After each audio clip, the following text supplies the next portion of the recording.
আজি যে এই কাণ্ড হ'ব বুলি মই ভবাই নাছিলোঁ। 2 পেকেট মেগী আনি থোৱা আছিল। দুপৰীয়া সময়ত যিহেতু মোক ভোক লাগি আছিল মেগীকে বনাই খাওঁ বুলি প্ৰথমতে চুলিখিনি বান্ধি ল'লোঁ। তাৰপিছত এয়া গেছত কেৰাহীখন পাতি দিলোঁ। তাৰপিছত এয়া মেগী ফালি মই দি দিছোঁ। আজি ভাবিলোঁ অলপ মেগীটো যিহেতু আগতে তেনেকৈ বনাই খাওঁ, মানে বইল কৰি ভাজি দিওঁ।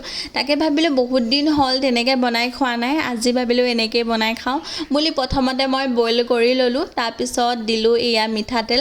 আমি অসমৰ মানুহ আৰু মিঠাতেলে দি সকলো বস্তু বনাওঁ নহয় যায়।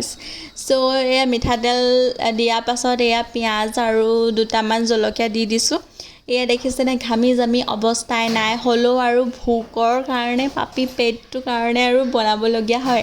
তাৰপিছত দিলোঁ এয়া অকণমান কিবাকিবি মছলাখিনি দিছোঁ।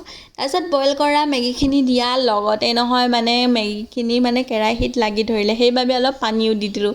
এয়ে মই ভাবিলোঁ মেগীটো খাই ভাল নালাগিব, কিন্তু খাই চালোঁ ভাল লাগিল। আজি আহিছোঁ।